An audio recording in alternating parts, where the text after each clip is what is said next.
this is, to assault Gaza and destroy Gaza and drive out the Palestinians, if not from the Gaza Strip as a whole, at least from some parts of it, from the north to the south, for instance, because that was not an evacuation, what Israel said. It was a forced expulsion. So this is one strategy, which is part of the subjugation plan. All right. Hello. Thank you, Noah, for putting this together in a such a short period of time, and also thank you, Dr. Ofer, for your bravery and speaking truth to power in tumultuous times and difficult times, especially when saying the honest things can lead to you getting not only, I mean, you've already been suspended from the Knesset, but also maybe even jailed, as far as I understand it, under this new coalition government's changes. Look, everything. First of all, good evening, everybody. Thanks for hosting me. I'm really delighted to speak to you. Look, at the moment, members of the Knesset in Israel, me included, enjoying immunity. But under this government, which is a full-fledged fascist government, who knows for how long that would be sustained, because there are many changes, laws, but not only laws, also the public discourse and everything under the smoke screen of the war. So it's much more easier on this government to pursue with some endeavors that it had before the massacre in the south of Israel. So who knows? At the moment, I'm not in Israel anyway, but the danger is still there. And when you ask me, and when I have the chance, I shall explain in length what's going on in Israel at the moment. Yeah. No, that would be wonderful if we could get started on that for sure, about what's going on the ground in Israel, what the people are thinking at the moment. Okay, so first of all, I would like to begin, and of course, there's no other way as far as I'm concerned, with a total 1000% condemnation of the massacre that Hamas carried out in the south of Israel. I mean, there's no justification, to say the least. That's another statement for such a carnage, for such a slaughter of innocent civilians, mostly kids, children, babies, women, youngsters, elderly, etc. This is something that no human being can tolerate, let alone accept. I personally lost a very good friend of mine who wrote to me a WhatsApp message just literally short time before she was killed with her husband by the Hamas terrorists in her kibbutz. I know some other people who were kidnapped and killed, acquaintances, because first, 40 years ago, I lived in a kibbutz in the area. One of the kibbutzim that was seriously assaulted by Hamas. So obviously I know some people from there who were kidnapped and killed. Secondly, I used to teach as a professor in a college nearby, which was also some of its workers and professors live in the area, and they too, some of them, unfortunately, were slaughtered and kidnapped. And eventually, around the area, especially in kibbutzim, but not only, there are a lot of activists against Israeli occupation and the siege on Gaza. And of course, I know them for many years from the activism against those.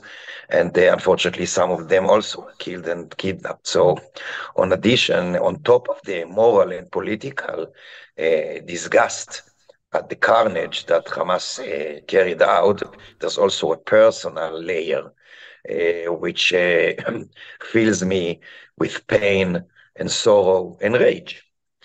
But unfortunately, as opposed to the majority, I do not allow my rage to take control over me.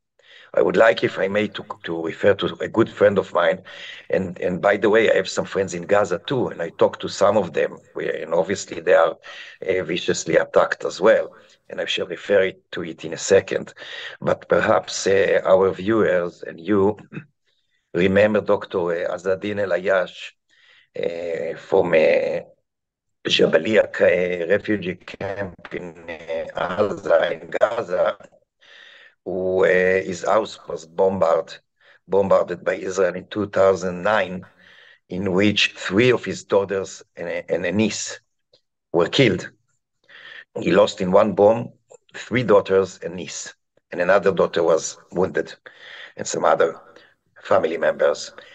He continued ever since to be a peace man, a man of peace. He wrote a book that was published in 2011, which is not accidentally entitled, I Shall Not Hate, and he refused to hate. I talked to him 3 days ago. He now lives in Canada since the disaster that happened to him. He lost 25 family members in the last bombarding of Israel in the last few days. 25 family members, in addition to 3 daughters and niece who were killed 14 years ago. He still says, I shall not hate. So I try to follow his example, because that's a humane example, to say the least. So with all the rage and pain, I refuse to hate the Palestinians, because it's not their guilt. The vast majority of the Palestinians are innocent civilians who just want to live freely, something that they cannot enjoy because of the ongoing occupation, almost 60 years. Now, having said all that, and being very clear, blunt, and sharp in my opposition to the carnage, to the slaughter, to the criminal massacre carried out by Hamas, that's not to justify the massacre that Israel carries out now. And there's no other way but to describe it as a massacre. Any other intention to describe it in other, sugar-coated terms won't work. More than 3,000 people were killed in Gaza. Most of them, the vast majority, innocent civilians, not Hamas terrorists. Kids, babies, women.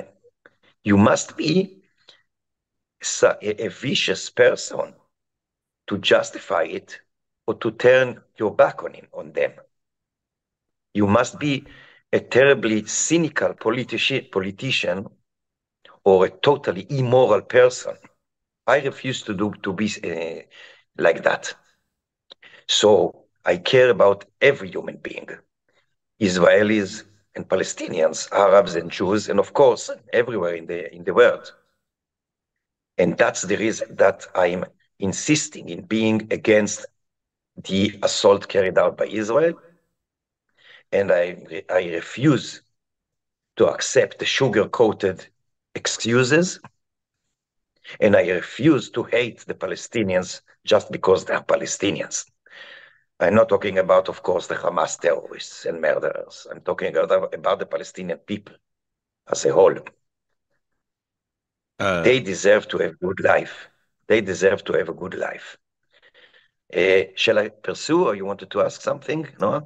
Yeah, I wanted to ask specifically a bit about the conditions that you and I had spoken just a bit ago about in Israel that you were concerned about and warning about. A degree of political, almost disintegration that you warned of, talking with me, that is really not adequately appreciated and points to, even greater levels of violence coming than that which we've already seen. Yes, so that's exactly what I wanted to say after that very long, perhaps too long, introduction that I gave. I'm sorry. I must say that although my main experience is as a professor at the university, in the last 2 weeks, almost 2 weeks, I'm very emotional, given what I said before, given the loss of good friends and acquaintances, and the bloodshed in general that I simply cannot stand. I have nightmares, That's not to make me a victim. I'm not a victim. I'm very lucky where I am. But I still have nightmares because I cannot stop thinking or dreaming about my friends and about all the victims. And by the way, when I say victims, I'm talking about all victims. I'm talking about the people in Israel. I'm talking about the people in Gaza. I also am talking about the people in the West Bank that are quite neglected in the international, as far as the international attention is concerned. But what's going on there, it's also a wide range killing. Perhaps we'll refer to it later. But going back to your question, I was suspended for now for 45 days, beginning today, I think, from the Knesset sessions and committees because of what I said.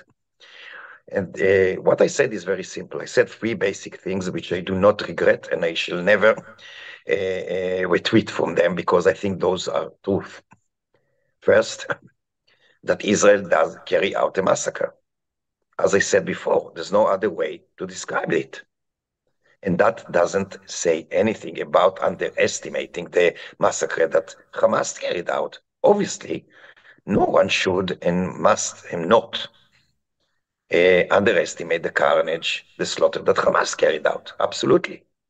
But that doesn't mean that we should ignore, let alone justify, even if implicitly, the massacre that the government of Israel carries out. That's one thing that I said, and the ethics committee found it, unreasonable, unaccepted, or whatever you like to call it. Secondly, I said that the government of Israel was interested in violence. I want to explain this in a bit further details. I have never said, and I do not say, that the government of Israel, although it is a fascist government, consists of racists, I mean people who seriously believe in Jewish supremacy and in racial theory. You find an example to compare to in history. I won't say anything about it, but anyway, so I do not say that anyone in this fascist government wanted the carnage that Hamas carried out against Israelis. I do not say that, and I didn't say that. What I did say, and still cling to my analysis, this is a political and, if you like, historical perception. What I did say, and I would like to say again, is that the government of Israel wanted one or another sort of violence, not to the extent that happened in the south of Israel. That's not what I'm saying, and that's not what I'm implying, and that's not what I'm thinking. But I do insist in saying that the government of Israel wanted some kind of violence to abuse, if you like. Just a second, sorry. Sorry, forgive me. To manipulate in order to pursue its vicious fascist policy. Now, what do I mean by that? And here, if you allow me, just give me, I hope I can do it briefly. I cannot assure you. So just bear with me, please.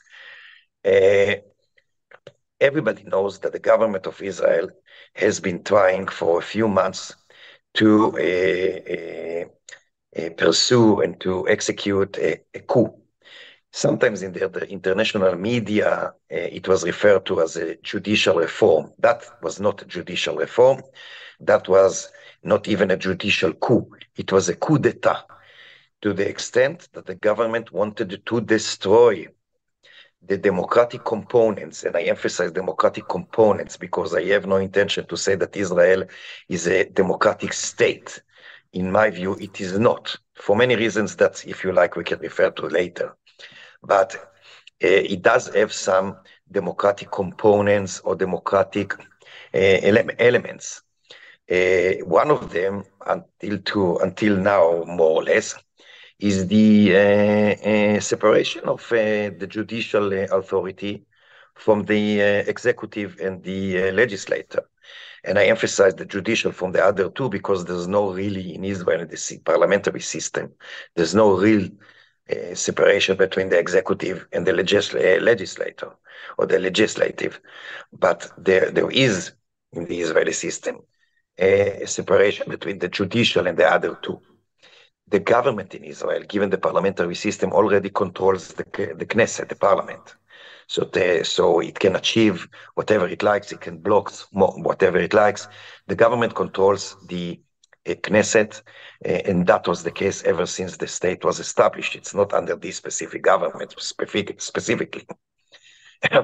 So one of the main checks and balances to limit the power of the government has been the judicial system, and to a lesser extent some other informal authorities like the press, like the civil society, etc. The government of Israel wanted to pursue, to execute, to realize a coup d'etat to the extent that they wanted to eliminate totally the independence of the judicial system, as well as of the media, and to seriously undermine the rights, individual rights and group rights, etc., and to demolish to a great extent the civil society. Those were in order to turn the government into an omnipotent authority, something that is not limited at all, that can do whatever it likes. Now, why is it so important to understand that? Because everything that I just mentioned was not the goal, was not the end. That was the means. The means to what? To what, one may ask. The means to realize the fascist plan of Smotrich's called the subjugation plan. Smotrich published, you can Google and find it, this plan in 2017 when he was a member of the Knesset. Now he's a minister in the Ministry of Defense as well as the Minister of Finance. A very influential minister, of course. And the subjugation plan boils down to three. First, Israel shall annex the all Palestinian occupied territories. That means primarily the West Bank, without granting rights to the Palestinians, primarily not political rights, to vote and be elected. That means, in other words, an apartheid regime. Second, those Palestinians who are not going to accept their lot as subjects rather than citizens are going to be expelled from their homeland.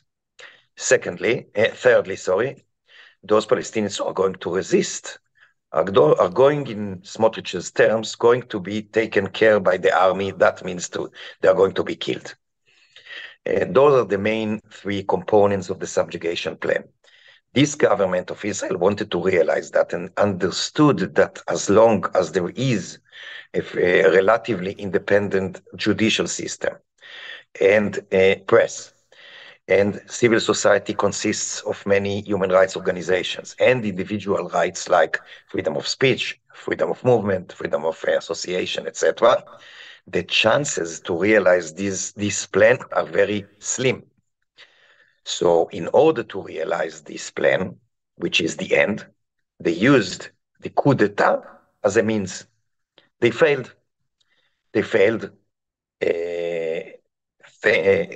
especially thanks to the massive demonstrations and protests in the street of Israel, to a lesser extent because of some international, I wouldn't like to say pressure, so perhaps, how should I call it?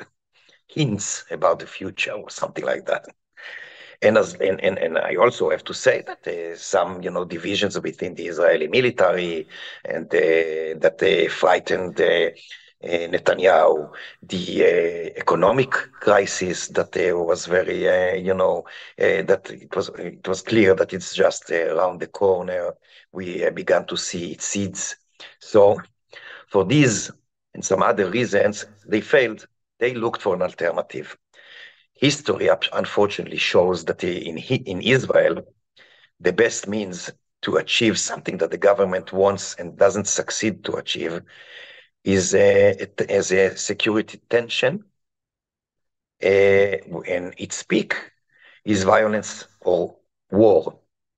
In that sense, and in that sense only, I argue that the government of Israel wanted to encounter a security problem, a violent one, perhaps even war, and under the smoke of that, to pursue and realize the plan, the subjugation plan of Smotriches. And I emphasize again for the third or fourth time because it's immensely important for me. I do not imply, let alone argue, that Israel, the government of Israel, wanted the massacre that Hamas did. No, that's not what I'm saying. I'm saying that Israel was interested in a sort of violence to a much lesser extent that unfortunately happened. And by the way, the government of Israel did as much as it could to ignite fire. And I give you two examples. One example is the ongoing attacks on Syria. And secondly, which is even more common, is the ongoing pogroms carried out by settlers in the West Bank against Palestinians, innocent Palestinians, mainly pastors, very poor communities of pastors, especially in the Jordan Valley, but not only. I've been there, I visited them. And there were, in the last few months, pogroms of those fanatic bigots against Palestinians. That means that they torched their fields, they cut their trees, they set fire in their houses, they killed Palestinians. No one, by the way, was arrested or charged. They got green line from the government to assault and even kill Palestinians. That was before the massacre of the Hamas. And I personally warned at the plenum of the Knesset, in official letters that I can introduce, and I posted, in the Facebook, at least 10 letters in the last 8 or 9 months I sent to the Minister of Defense of Israel, warning that those pogroms should be ended and stopped, and the people who commit them should be arrested and charged. First and foremost, because those are crimes, but secondly, because everything is going to erupt. People cannot live under such conditions for long. Up till now, I haven't got even one reply from the minister. Not even a laconic one of got it. Nothing. Total overlook. And to add to that, of course, Gaza has been under siege for 16 years. That's a volcano. That's a volcano. And again, that doesn't justify whatsoever the slaughter that Hamas carried out. But we have to understand the context, not to justify what Hamas said, perish the thought, but to understand how to prevent it and how should we go forward to stop this bloodshed. That's the goal of my words. So Israel now using the terrible massacre that Hamas did, not only to attack Gaza, but to realize the subjugation plan by using 3 different strategies. And I try to be very brief because I know I'm talking too much. I hope you forgive me and that it's okay with you. No, it's okay. First is the strategy vis-a-vis Gaza, which is a massacre. This is, to assault Gaza and destroy Gaza and drive out the Palestinians, if not from the Gaza Strip as a whole, at least from some parts of it, from the north to the south, for instance, because that was not an evacuation, what Israel said. It was a forced expulsion.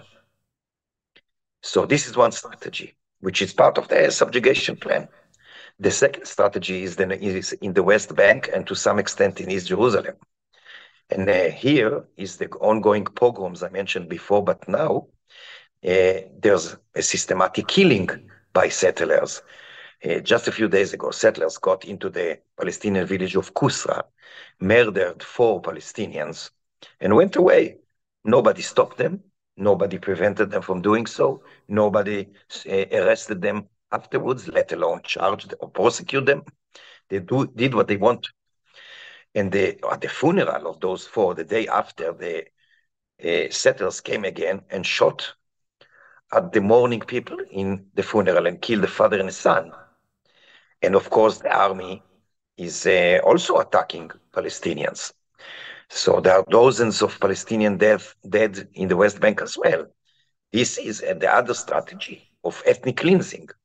And by the way, the area I visited before the war and the massacre began, about 3 weeks ago, I think it was, or 2 weeks ago, I visited the Jordan Valley, as I said before, and I realized that 6 pastors communities were already ethnically cleansed. We're talking about the size double of Tel Aviv. Some may think that the pastor is just, 1.5 kilometers. No. An area in the size of double of Tel Aviv was ethnically cleansed before the massacre. The third strategy, and here I answers more, or to the point, if you like to say, to Noach's question, is within Israel. Within Israel, at the moment, there are provocations carried out specifically by the Ben Gvir, the minister of so-called internal security. And today, first of all, there's a distribution, the continuous distribution of arms, of guns and rifles, etc. They are distributed widely. There's a decree issued by the Ben Gvir. Ben Gvir, you should understand, is one of the disciples of Kahana, who was described by Likud members of Knesset 40 years ago as a Nazi. It's not me who said that, but Likud members of Knesset.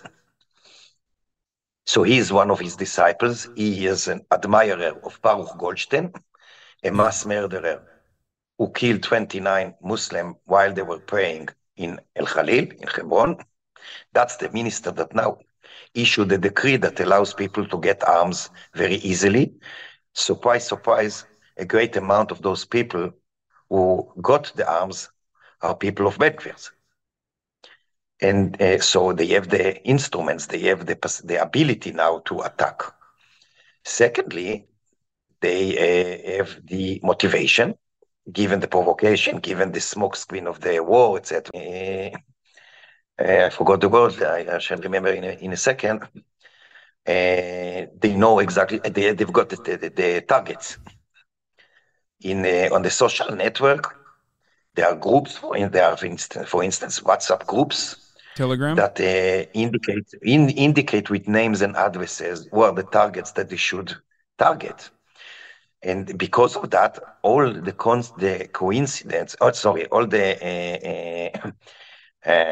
circumstances and all the infrastructure for a mass murder of Arabs, citizens of Israel, and democratic or progressive or leftist Jews, the conditions are already there. It's just a matter of time before they get before they reach the D-Day or before they get the okay or go forward. That's something that should be understood because it's just around the corner.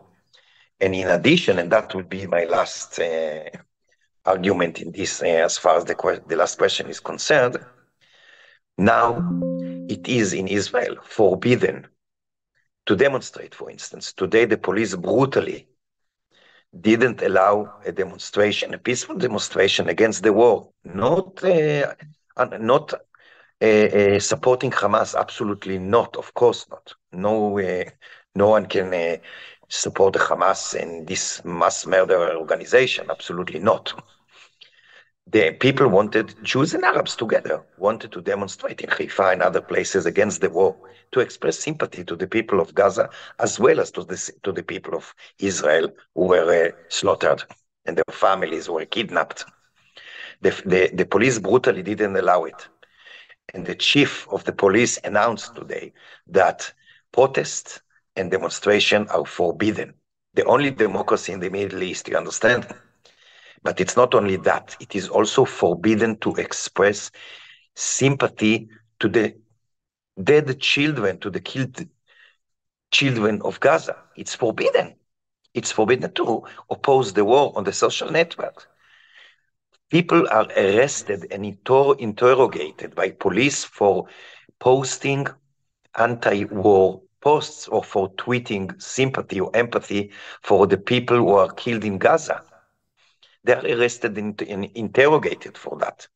People have been fired from their workplace or at least suspended because of the same thing. Students have been suspended by academic institutions, universities, and colleges for the same thing. This is a running amok fascism. And of course, the peak was not the peak because it's more important, but because of the circumstances that I've been suspended from the Knesset and cannot enjoy my own freedom of speech. Because what is my freedom of speech as of any other member of the Knesset or parliament? I was elected to represent and express the views of specific people who support my political views. I was not elected to express views which I do not endorse, and they don't allow me to do so. They actually shut my mouth, although they try to use other excuses. But basically, in the bottom line, in the end of the day, they are preventing me from raising my voice against the war, against violence of all sides, against to express sympathy for the people of the innocent people of Gaza, and to struggle for a peaceful solution to this terrible bloodshed. That's for the sake of Israelis and Palestinians alike. They incite against me, and they present me as if I was anti-Semite, self-hatred Jew, anti-Israeli. I am not. That's not, I'm not apologetic. I just express my real views. My views are for peace and security and prosperity for everyone. That's what Israel needs too. So am I anti-Israeli because I'm against war that harms Israelis as well, let alone Palestinians? No. I'm struggling for everybody, for Palestinians and Israelis alike, and nobody ever will prevent me from doing so. That's it. I finish with my speech. Sorry. Doctor, I have some questions for you about what the overarching political opinions are in Israel as far as what we've seen so far is an 85% disapproval of the Netanyahu coalition government leading up to the war cabinet. Not the war cabinet in itself, but the prior formation of the government. It seems like Netanyahu ran as a security candidate time and time again. Obviously, Likud is far right, and yet his security promise has been an abject failure, partially because of the things that you so perfectly laid out, crushing the Palestinian Authority and not treating the Palestinian Authority as an equal partner, but simply a collaborator or simply just a vestige of an Israeli security apparatus in the West Bank that is crushing Palestinians, and also simultaneously propping up Hamas as the singular force to negotiate with, oftentimes through violent means. It seemingly has been a disastrous failure, as you also pointed out. Is there any appetite for change on the ground, or does it seem like people want more of the exact same type of violent retribution, especially as similar violent conditions time and time again with numerous sieges on Gaza have yielded only a demonstrably worse security outcome for Israelis in general? First of all, thanks for mentioning something that I forgot, which is indeed very important, that throughout the years, and let's not forget Netanyahu, apart from a very short time last year, has been the prime minister for consecutive 13 years or 14 years. So Netanyahu not only supported the Hamas by, transferring money, real money, cash, millions to Hamas, and as you say, and simultaneously crushing the Palestinian Authority. He actually, in 2019, in a meeting of the Likud's party, he actually explicitly said that everybody who doesn't want or opposes a Palestinian independent state must prefer or prioritize the Hamas over the Palestinian Authority.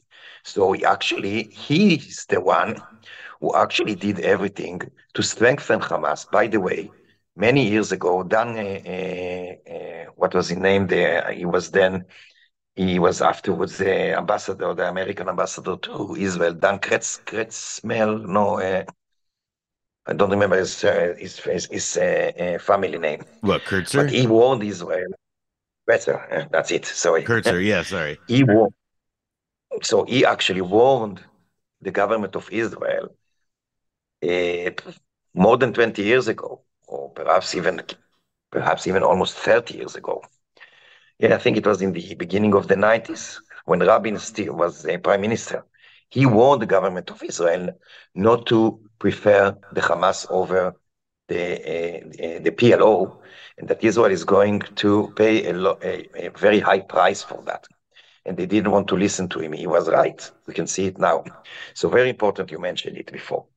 But going back to your question, I think that we should refer to three different aspects. First, there is a hardcore of Bibists, that is supporters of Netanyahu, and not Likud people. When I call them Bibists, that's everybody knows that the nickname of Netanyahu is Bibi. So Bibists is a name of a group that worship Netanyahu, not the Likud. They simply worship him. There's a personal worship in that sense. There's nothing to speak with them. They will support whatever Netanyahu does whatsoever. But within the Likud party, those who are not, Bibists, there's a lot of disdain now. I don't believe that Netanyahu is going to survive politically this event. I don't know exactly when and how that's going to happen, but I don't believe that he's going to politically survive it. I believe that's the end of Netanyahu politically, because within the Likud and the parties, the right wing surrounding the Likud, including many voters in the South, they explicitly said since the massacre in the South, said that they feel that Netanyahu's government and Netanyahu himself neglected them for years. So I believe that in that sense, Netanyahu is a dead horse, as it were. That's one thing. Secondly, there are some people who've been against Netanyahu and his government for a few months, those who participated in the massive demonstrations against him and the government. But now some of them joined the government into a so-called emergency government. So they actually legitimize the government and Netanyahu, even if they at the same time they talk and speak against him. So that's another thing that we should pay attention to. I think that at the moment, the main incentive of the government and of the vast majority of the population in Israel, and I said that in pain, I'm sorry about that, is revenge. People are outraged, people are hurt. Those are human, natural feelings. But as I said in my words at the beginning, I think that those should not control us, so take control over our reason. But the government, the vast majority, unfortunately, do follow the guts. And now revenge is the main thing that drives them. So at the moment, I'm not very optimistic. I'm very afraid of more blood that is going to be spilled, as I just indicated before, primarily in Gaza, especially if troops are going to enter. It's going to be a terrible carnage of Palestinians, but of Israeli soldiers as well. And they obviously, as I said before, I don't want anyone to be hurt, neither Palestinians nor Israelis. So if they enter Gaza, the troops, that's going to be terrible. At the same time, I imagine that the missiles on Israel are going to go stronger, perhaps, I hope not, perhaps. And it seems that it begins already. Hezbollah from the north is going to join. Perhaps, again, I hope not. Iran is going to join. That may very end, as I said before, the fascist militias that are organized within Israel under the auspices of Israeli police and the minister, Ben Gvir, are going to get a greener light to attack democratic Jews and Palestinian citizens. That's going to be a terrible bloodshed. That's going to lead to rivers of blood. And I'm afraid that we are on the brink of that. If the international community, and especially the United States, not because I like it or not, because they have the power, if they are not going to stop it now, and unfortunately, following what President Biden said today, it seems he's not interested in doing that. I'm afraid that everybody is going to drown in rivers of blood. And of course, I'm saying that not in order to pose, a threat, of course not, but not even, kind of desperate. No, I'm saying that because I want it to be prevented. I want to save lives. I'm saying that because I care about the lives of my compatriots in Israel and of Palestinians. That's the reason I'm saying that. Not security drives the Israeli government now, neither the Israeli public as it most, but revenge. Everybody knows that security is not going to be delivered by war and violence. Exactly the opposite. Mahatma Gandhi said that eye for an eye turns everybody blind. And the metaphor is clear. I don't have to, explain it further. And the only way to stop the bloodshed and to stop it for good is a political, peaceful solution, not a military and not a violent one. And the only solution, real and viable solution, is the ending the occupation and establishing of Palestinian independent state in the West Bank, Gaza Strip, and East Jerusalem alongside Israel. That's the only way to stop the bloodshed. And I hope that that will be reached very soon. Otherwise, the death toll is going to be immense. And by the way, it's not only a call for justice, it's also a reference to the interests of the world. Because if the war is going to spread to other parts in the region, and apparently that's what's going to happen if it continues. Again, I hope not, but I'm afraid of that. Eventually, it's going to spread to the whole world. We are on the brink of a third world war, and it's in the hands of the international community to prevent it, and they should. So one question that I still have, though, is that is there a real appetite beyond when people become more reasonable, not maybe in the immediate aftermath of a massacre, but down the line, it doesn't seem like there is interest in what you mentioned, a two-state solution from the Palestinian side, at least now, which I think is understandable, and it doesn't seem like there is one in the Israeli side as well. But my question more so was almost a spiritual one, as far as like, do people not see that? And I guess I'm using Smotrich's own terminology when he was describing his own vision of a one-state solution, but not in the way that most people refer to it, when he said, in the words of Albert Einstein, trying the same things over and over again and expecting a different result is the definition of insanity. I mean, don't people recognize that violence begets violence, and ultimately the maintenance of the regime that is so brutal and has subjugated Palestinians for so long is the reason why this violence is occurring. Is there a part in that 85% disapproval that recognizes that? Is there a viable coalition for that? Is there any kind of political momentum that is demanding change? Because as you also pointed out, there were a lot of peace activists in the kibbutzim that openly came out while they were already in the Dead Sea hotels they were at, recovering from the horrifying atrocities that they had just experienced while their friends and family members were being buried. They had the bravery to go out and speak to the media and say, this is happening as a consequence of the violence that Palestinians were subjected to, and we have to put an end to it. There were family members that went on both Israeli television and went on American television to say, I despise the fact that the Israeli government is using my friend's death and not giving me an offer, not giving me a moment of solace, not giving me a moment of grievance to sit there in peace, and using their likeness and using their death as a way to further their agenda, when they would be horrified at that, when they fought their entire lives against that. Are there people that are willing to see this?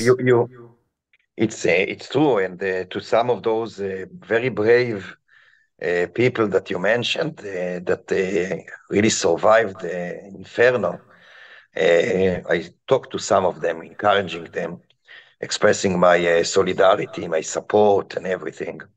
So there is a peace movement in Israel. It's not very strong, unfortunately, for quite a long time, for different reasons that we cannot address at the moment. But it still does exist. I mentioned before that only today there was an attempt to organize a demonstration that was brutally, disallowed by the police. The police forbids demonstrations and protests because why they forbid it? Because there are people who are actually want to protest. There was no need to protest if there were no people that wanted to protest. So, of course, the peace movement is alive and kicking, although it's wounded and hurt. And it shall forever exist and overcome as well among the survivors of the carnage in the south. But at the moment, as I said before, they are brutally and forcibly shot by the government and the police. But of course, they exist. They will continue, because I'm part of it, of course, to raise our voice and to try to convince the people that revenge is not the answer. As I said before, rage and pain are very basic human feelings, senses. Obviously, someone who saw such a carnage in front of his eyes, or saw the pictures, or whatever, of course, that rage and pain are very natural. But as I said before, there's a difference between feeling something and translating the feelings into an action. That's one of the things that distinguish between human beings and beasts, that we are not acting upon instincts solely or primarily, that we are part of our humanity. Modern philosophers would have said that probably that's the main characteristics of human beings, is that we can use our reason. And we have to struggle, that everybody will understand that, will adopt that, will understand that revenge and violence are not only morally wrong, but also are fruitless, to say the least. They are destructive. And that if we all want, and I assume that everybody wants, that one's children live in peace and security and prosperity, the only way to do so is to reach a reasonable peace solution, so both peoples will be able to live in peace and security. If one people suffers, the other will suffer. There is a symbiosis between the Palestinians and the Israelis. And as I said before, it doesn't matter what price I have to pay. I am loyal to those values. I'm committed to my compatriots and to the Palestinians in the occupied territories.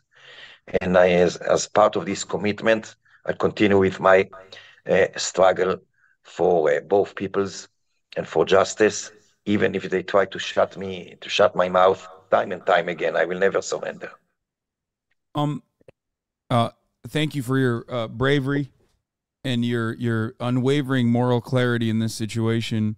One other question I have is, I guess, in situations like this, I often look to labor movements, labor unions in particular. I know that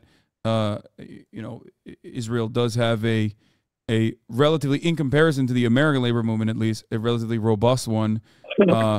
And I'm wondering, I know the Labor Party in and of itself is Zionist and has, of course, similar designs, maybe not as aggressive or as violent as the maintenance of the conditions in West Bank as like Likud. But I'm wondering, is there any coalition to create? Is there any interest in Israeli labor, maybe not necessarily the Labor Party in general, but like labor unions to demand a change, not necessarily just for liberal reforms to ensure the maintenance of to ensure that there is still a secular judiciary, but one that goes beyond that truly examines the problem at the core? Look, let's begin with the Labor Party. The Labor Party it's not accidental that the Labor Party is smaller than us in the parliament at the moment. The Labor Party has only 4 seats out of 120 in the Knesset. Why? Because the Labor Party long ago, just, I would say, left, or not left, but it's a kind of a bankruptcy, a value bankruptcy of the Labor Party. And I mean by that they too many times try to imitate the Likud in its competition to power. Instead of expressing, instead of introducing an alternative to the Likud, the Labor Party moved to the right more and more in order to imitate, to prove, as it were, to the people of Israel that they are not less patriotic than the Likud. Apart from being, again, morally wrong and politically, useless, it's also, stupid. I put it simply as that. And I think that's the reason why they are so weak, because they try to imitate the right, and at the moment it is the same. They didn't raise any voice against the assault. They didn't raise any voice against the war. They just joined forces with the others, including in voting for the emergency government in the parliament. So obviously, there are some individual members of the Knesset, for instance, there which I really respect and like personally. There's one of them is an anti-occupation, parliamentarian. He's not an activist on the ground, but he's indeed an anti-occupation parliamentarian, one of the very few that there are. But now, again, he joined forces with the others because of the situation and because of the history of labor that I just, pointed at. There's another member of the Labor Party at the Knesset who is very activist and a great parliamentarian as far as labor and workers' rights are concerned. But as a whole, there's no hope from the Labor Party in that matter. In other things, perhaps yes. The Histadrut, which is the biggest trade union in Israel, yeah. And again, we don't have the time to go to history and to analyze what the Histadrut has done, because there are at least 2 fallacies within the Histadrut since it was established exactly 100 years ago in 1920. And but I won't do that because obviously we don't have the time. But unfortunately, we as a Communist Party have ran into elections in the Histadrut. We are part of the coalition at the moment. But the chairperson of the Histadrut is a right-wing person. Not only that he will never raise any kind of voice against the war, he also refused to do anything against the coup d'etat at the time. So there are no expectations for as far as the Histadrut is concerned. There are some other smaller trade unions, but very small. I haven't heard anything from them in regard to the war.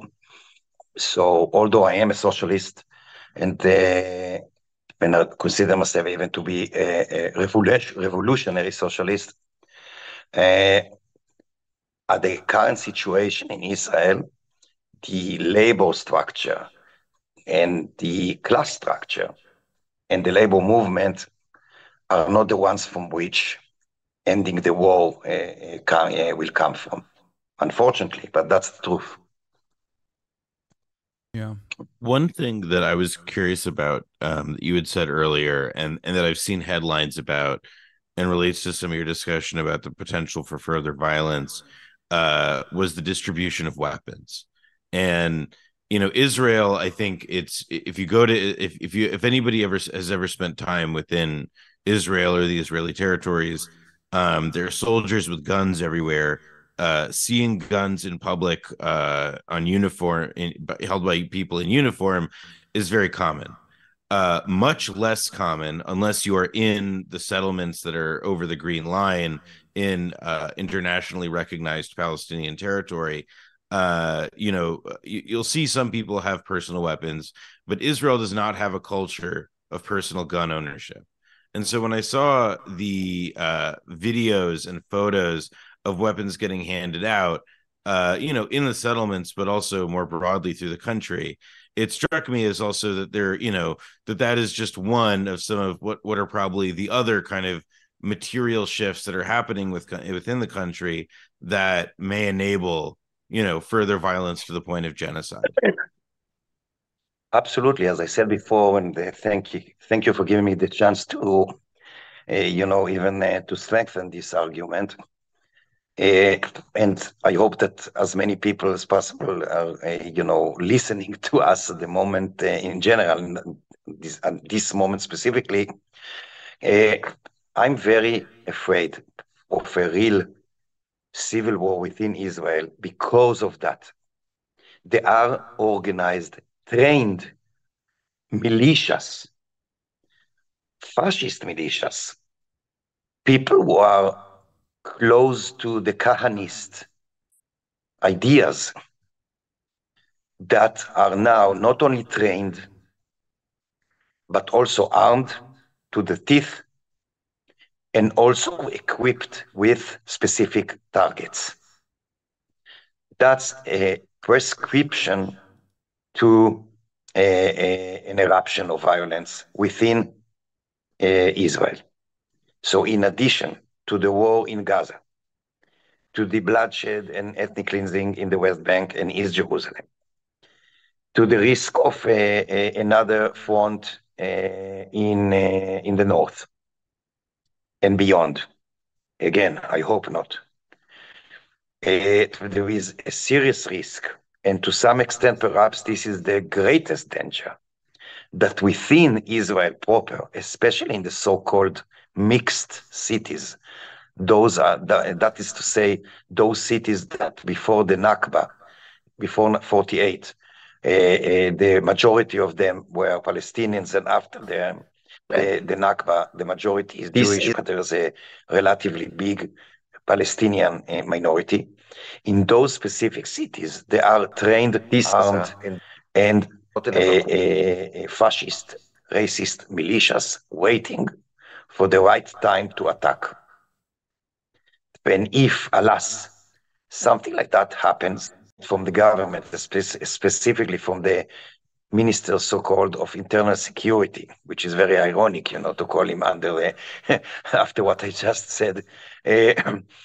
So they also they already have the green light. The danger is there. the danger is seriously there. And everybody knows that if something like that happens, and that's the end of Israel. And again, everybody accuses me of being anti-Israeli and etc. No, everything I'm saying is for the good of the Israelis as well. Of course, for the Palestinians as well.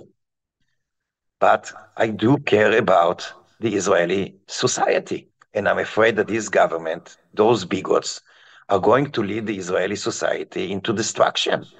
And if I don't open my mouth because everybody wants me to shut up, so I will be irresponsible and then I'll be anti-Israeli. If I shut up, I'll be anti-Israeli. Because I am not, because I care for Israel and its society, I open my mouth and taking the risks. This is a bit of a personal question, I guess, but let's say hypothetically, one were to be going on Piers Morgan's show tomorrow and appearing on Piers Morgan's show right after Ehud Barak, and we'll be addressing things that Ehud Barak said on said show. What would you say to Ehud Barak? I don't know what he's going to say. I know that he's critical of Netanyahu, obviously. Many are for different reasons, some political. But what would you say his contribution was to the ongoing conflict in his time in office as the former prime minister? I would have said that Ehud Barak is one of the main responsibles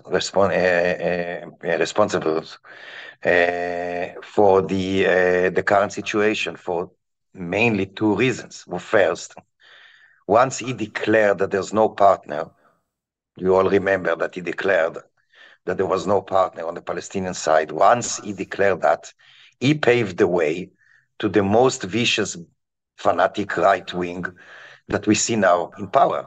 He actually bears a lot of responsibility for that in saying this irresponsible and, of course, untrue statement that as if there was no partner. That's one thing. The other thing is the massacre of Palestinian citizens in October 2000. He was the prime minister. It is his own responsibility. And so I think, although more than 20 years have passed ever since, we cannot ignore the contribution, the negative contribution he made to the current situation. And it's a shame. It's a shame. What can I say? I think that he must, refer to it. He needs to say that he was wrong and to take another direction. The direction that I took, at least, I do not expect him to do so. But if you ask me, hypothetically, what would I have said? So that's what I would have said. What were the conditions in '99 that were so different, in your opinion, that allowed the break to happen in Netanyahu's reign? Which break? I think I missed something. I'm saying, what do you think the conditions were for how Ehud Barak rose to power? Like, what do you think was different at the time politically, if anything at all? First, when Barak was elected, it was about 4 years after the assassination of Rabin. And the Israeli society was still, although 4 years, it's quite a lot, I think that to some extent, at least, the Israeli society was still hurt or even shocked because of this assassination. And I think that it was more ready to give a possibility both for peace and for those who were supposed to bring that peace. And at the time, many Israelis also blamed, and justly so, Netanyahu, for the assassination. Blamed, of course, not that Netanyahu pulled the trigger, but that he actually allowed it in incitement and either by being silent vis-a-vis others' incitement or by inciting himself. So I think those were the conditions that allowed Barak to be more to get more support vis-a-vis Netanyahu, vis-a-vis Sharon. Doesn't matter, although there were of course differences. So I think that was different. And what happened today is that first of all there's a new generation that doesn't even know about Rabin. There were some, docos on Israeli telly in some articles published a few years ago, and they realized that many youngsters in Israel don't know who Rabin was, and some even thought that Rabin was a prime minister that was assassinated by leftists. So I'm not saying that this is the common way of thinking, but some did.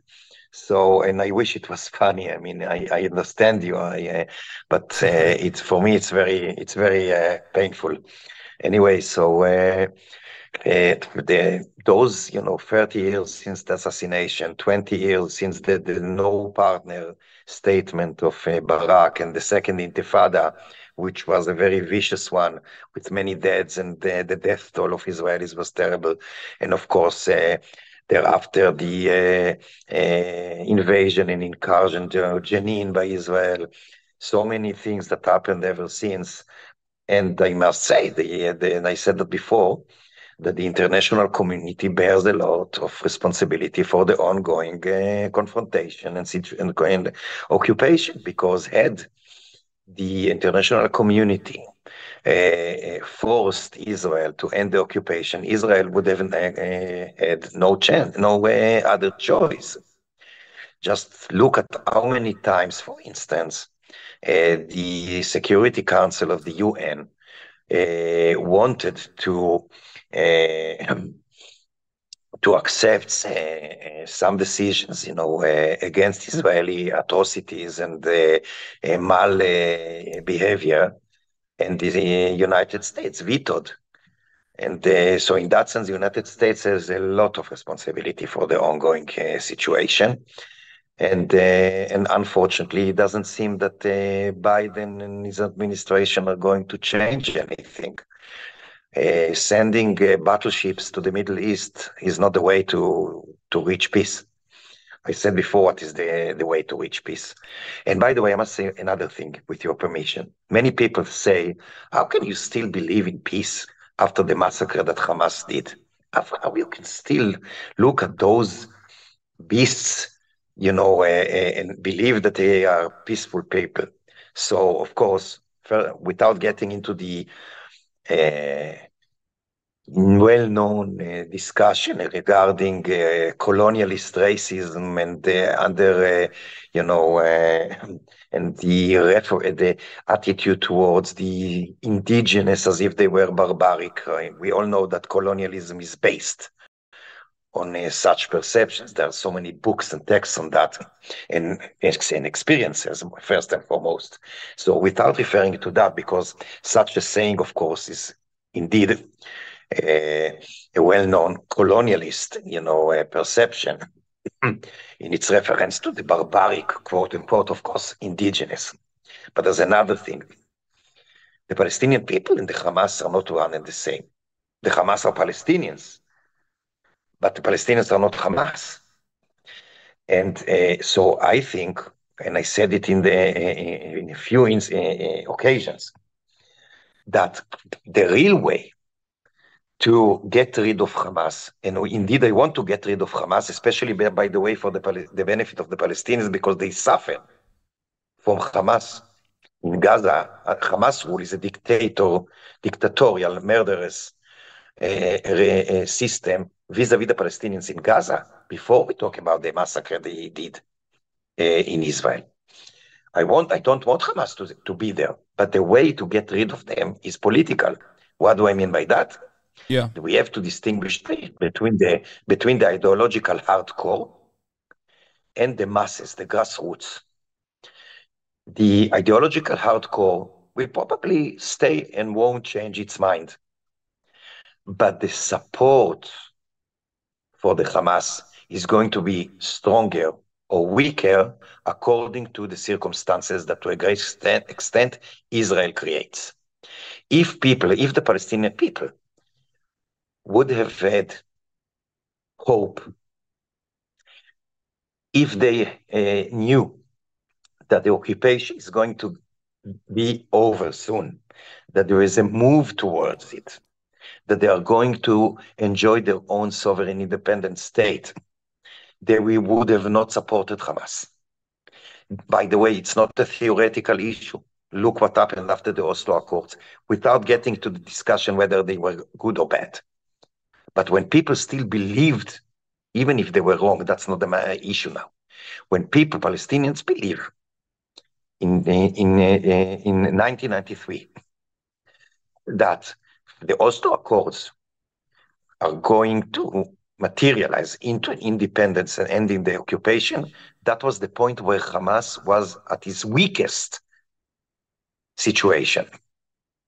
People left Hamas because they had hope. When Hamas became stronger, when the hope went out of the door, sorry. So that's what we have to do. That's what Israel, with the support of the international community, must do. Bring hope for both Israelis and Palestinians. When you bring hope, the bigots of both sides are going to get weaker and weaker and eventually disappear. You brought up a great point about the international communities and responsibility in the violence that's ongoing that both Israelis are facing and, of course, Palestinians are facing every day. And one parallel that I want to ask you as someone in Israel is, do you see a parallel between this and the anti-apartheid resistance that was happening globally in the Western world, specifically against South African apartheid, and the international community pressure finally causing that dam to break beyond the personal means, like beyond the individual acts that the ANC took? I mean, specifically Western involvement on the ground. Do you feel as though there is a parallel there? Do you feel like a robust BDS movement could potentially force pressure in the Western world to make Western leadership take actions that are more critical? Go ahead. Of course, there are many similarities, and there are obviously some differences because it's not the same. It's not the same geopolitical situation, and it's not the same era. So there are many differences. You know, the struggle against apartheid. Let's not forget was during the Cold War. It was very influential and very relevant. So now we are not there, and so there are many differences. But there are many similarities. There's one thing that I would like, with your permission, to really say to the supporters of BDS and others. First of all, I do support international pressure on the Israeli government to end the occupation and reach a peaceful solution that is, again, for the benefit of all, Israelis and Palestinians alike. There's one thing that should be indicated very clearly. Anti-Semitism is unacceptable. Anti-Semitism is a crime like any other racism. You know, there is a slogan which I endorse. Anti-Semitism is a crime. Anti-Zionism is a duty. I accept that. And unfortunately, there are two groups who are infected with anti-Semitism within the BDS movement, and that should be treated. One group is a group that simply doesn't really know or is not aware enough of the differences between anti-Semitism and anti-Zionism or anti-occupation. This is up to us to elaborate the differences. There's another group that is anti-Semitism as a kind of an illness that does not have a remedy. Those people should not be part of the BDS. They should be expelled of the BDS. We must not cooperate with anti-Semites, even if they are against occupation, because anti-Semitism is a disgusting illness and crime, just like any other racism. And I think that the BDS should be very aware of that. First of all, because it's morally compelling, and secondly, because it's also counterproductive. And obviously, for me, the moral compelling issue is much more important, but I do not want to overlook as well the political context, and I want it to be productive and cooperating with anti-Semites. Again, first of foremost, it's wrong morally, and secondly, it's counterproductive. Yeah. Do you feel, however, is there any viability to a of course not anti-Semitic movement that could start on the ground? Obviously, there are some organizations out here. I don't know if you're familiar with them, like Jewish Voice for Peace, and also, sure, If Not Now. These are two Jewish organizations that are at the forefront. Yeah, they're two Jewish organizations currently at the forefront of the Palestinian emancipation protests that are ongoing, demanding a ceasefire immediately, and demanding demanding an end to the occupation as well. I do not know how to continue growing these sorts of movements here in the United States, and I don't know what level of organizing we have to engage with in an effort to possibly put some pressure on our governments here in the Western world, so that they can go and do their duty, their moral duty. I must tell you. First of all, I must tell you something that I'm a bit, to say the least, disappointed by, but that doesn't mean that I totally lost hope. I appealed to Senator Bernie Sanders a few months ago in regard to what we talked before about the pogroms, and I asked his assistance by addressing the president and saying that those pogroms are getting from bad to worse. That's going to bring an explosion in the area. Unfortunately, that's exactly what happened. And again, I'm not saying that there's any kind of alibi, as a matter of speaking, to what Hamas did. No, nothing can justify it. Not the pogrom, the occupation. I said that, but I will say that time and time again to be very, very clear. But unfortunately, I haven't got any reply from Senator Sanders, although I did appeal to his assistance, and that's quite disappointing. Now, if you or anyone else has the channels to address congressmen, senators, governors, celebs that are ready to get involved in mass protest and campaign, just like was in regard to the apartheid in South Africa, then we can begin something. And I think that the possibilities are there. We just have to find a way to use them and to get them. As far as I'm concerned, I'm ready to go wherever is needed to pursue it, because as I said before, I am totally committed to the well-being of the Palestinians and the Israelis alike. I'm part of the Israeli society. I'm not alienated to it. I find it difficult to be there. I'm hurt.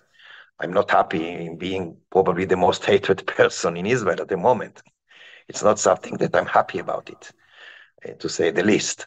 But I see myself as struggling for my society as well. Because fighting for justice is not a theoretical or an abstract issue for me. Although I'm coming from the academia, so some people may say that it is, but it's not. My struggle for justice is for the well-being of people. And my compatriots in Israel are people. And I care about them, even if they hate me. And so I won't give up, and I do whatever what is needed everywhere. Send me everywhere. I go to the moon for that. Okay. Noah, do you have any other questions? No, I feel like we've taken, I mean, this has been a tremendous conversation. Yeah, time you just flow. Well, thank you so much for coming on, Dr. Kassif. This was a wonderful Thank you conversation. so much for the chance to raise my voice, and I hope, I don't know how many people are following. I hope as many as possible, and that everybody will absorb the things we said. All right. Well, thank you for coming on, and Noah, thank you for putting this together in such short notice. My pleasure. Take it easy. Good night.